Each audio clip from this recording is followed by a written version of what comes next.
Hello to everyone and welcome to Be Like Christ. Welcome back to, or welcome maybe for the first time, to our Bible study series. If you are a first-time viewer, welcome. If you are a returnee, welcome back. You'll know the process here, but let me give a brief explanation of what we do in these studies. We've been studying through every chapter of the Bible, beginning back from the book of Genesis. Now we've come to the book of Nehemiah, and we try to cover all the key details of this chapter and go over an application in about 5 minutes. We have PDF outlines for all of these studies, which you can download for free on our website at tobelikechrist.com. And also, after we conclude the study, we put together a physical book, which you can buy on Amazon.com. And there'll be links to those things down in the description. So let's go ahead and get into Nehemiah chapter 1, and I think you'll see the flow of these studies as we work through them. The first section that we always try to cover is our timeline. When did these events happen? And if you were with us for the Ezra study that we just completed, and if you haven't done that one, I would encourage you to go back and do Ezra because it really leads us right into Nehemiah. I've got a couple key dates highlighted here. So about 538 BC, Cyrus the Great of Persia frees the Jews from their Babylonian captivity where they have been for 70 years. They go back to Jerusalem and set their minds to building the temple, rebuilding the temple after it had been destroyed, and that's completed about 516 BC. In 457 BC, Ezra arrives in Jerusalem with another wave of these exiles that's returning to the Promised Land. And now we're going to see another wave of exiles returning with Nehemiah. So sometime around 445 BC, 444 BC, Nehemiah gets to Jerusalem.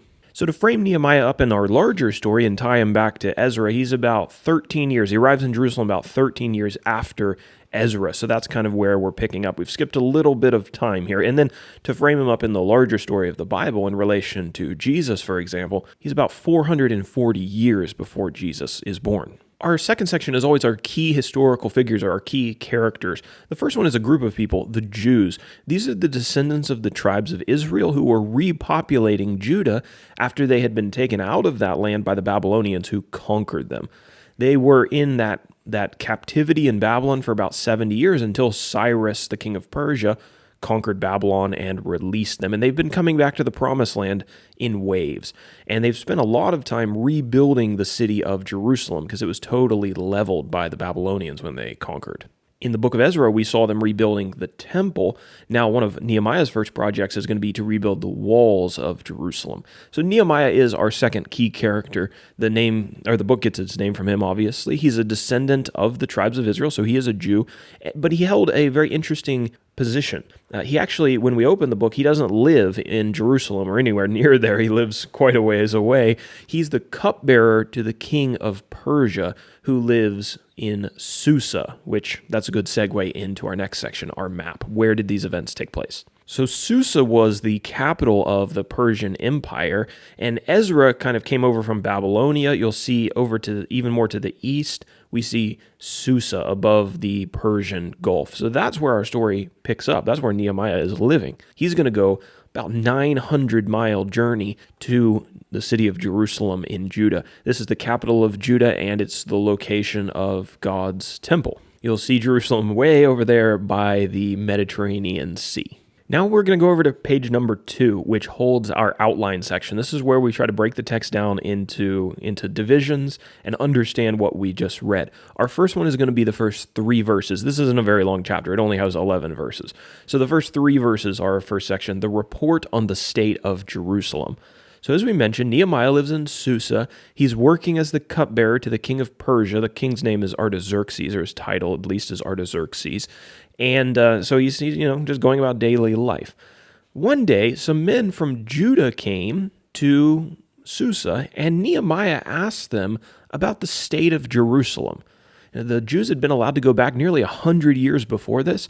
He's thinking maybe they've rebuilt the city, the temple, maybe it's in a good state. He asked these men, what's Jerusalem like? And they give him a really grim report.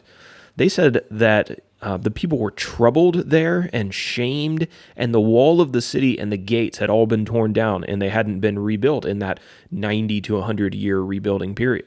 So progress on Jerusalem definitely hasn't gone maybe as well as some of the Jews had hoped that it would. And we talked about some of the difficulties that the Jews had back in the book of Ezra during the time of Ezra and Sheshbazzar, the man who initially led the Jews back to the Promised Land. This brings us to section number 2, verses 4 through 11, Nehemiah's prayer. So when Nehemiah heard about the sad state of Jerusalem, he became very sad, and he mourned for days, the text says, with fasting and prayers. And one of his prayers is recorded in the text. His prayer was kind of similar to Ezra's in Ezra chapter 9. It was an expression of shame and guilt and an acknowledgement that the people of God hadn't really been what they should be, and a recognition of moral failures, both on the part of himself, Nehemiah's part, his family, but also just in the people of God in general, the Jews in general. But there was also hope in his prayer, hope based on the promises of God. He knew that God would restore the Jews if they would return to God with contrite and repentant hearts. This is something that God promised to do for his people back when he gave his law and instructions to Moses. Nehemiah also knew that he needed to take action, so he concluded his prayer with a request to God to give him favor in the eyes of the king of Persia. And what we're going to see in chapter 2 is Nehemiah is going to make a request of the king of Persia that's going to dramatically alter his life and his location of living and the life of his countrymen living in Jerusalem. So join us again, Lord willing, tomorrow, and that's what we're going to talk about. So that's our quick summary of chapter 1. Now, we always talk about an application at the end. So let's scroll down and take a look at our application. Kind of a long one today. I might have gotten a little bit carried away. One thing that has stood out to me in the story of Ezra and Nehemiah, and this is skipping a little bit forward to what Nehemiah is going to be doing in the future, but one thing that stood out to me about their story is the way that these men responded when they discover that God's people are not taking God's instructions as seriously as they should. They both begin with prayer and fasting, and then they are willing to make personal sacrifices to fix the problems.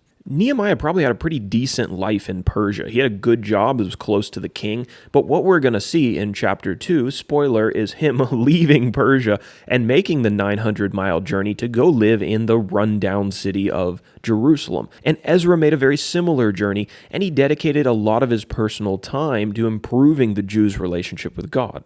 These men were reformers in, I think, the best sense, and in them I think we see the proper way to go about reforms and go about religious critique. They weren't pew sitters who judged apathetic believers from afar while never endeavoring to work towards a solution. Nehemiah wasn't like, those Jews over in Jerusalem, they really ought to get to work, those lazy bums. No, he actually says, I will go and I will assist with the situation. They didn't just sit around and bemoan the state of the congregation without trying to fix it. They critiqued the Jews, and rightfully so, but their critiques began with periods of humble prayer. They critiqued the spiritual lives of their countrymen, but they were willing to fast and to work extremely hard to help those who they were critiquing. Many today sit in assemblies of believers with the same critiques as Ezra and Nehemiah, but without their willingness to sacrifice. Many preachers preach sermons about how the church ought to be, but won't put in the work out of the pulpit to make the necessary changes. Men full of words are cheap. Words are cheap, right? But men like Ezra and Nehemiah should be cherished.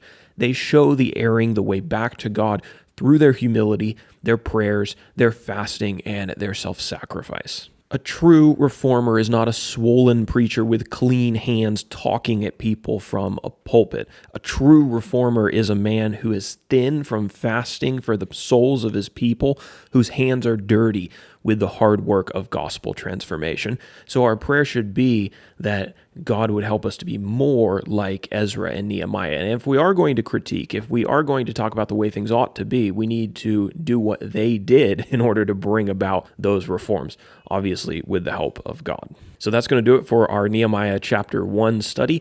Our first study is always usually a little bit longer than the others because of all the introductory information. But hopefully, I know that I don't think I did any chapter in Ezra in 5 minutes. I am going to try to do a little better with Nehemiah. So we'll see how it goes. I think the way that the chapters are broken down, though, I'll be able to do that. Don't hold me to it, but thanks for joining us for Nehemiah chapter 1, and I hope tomorrow you'll be back to study Nehemiah chapter 2 with us.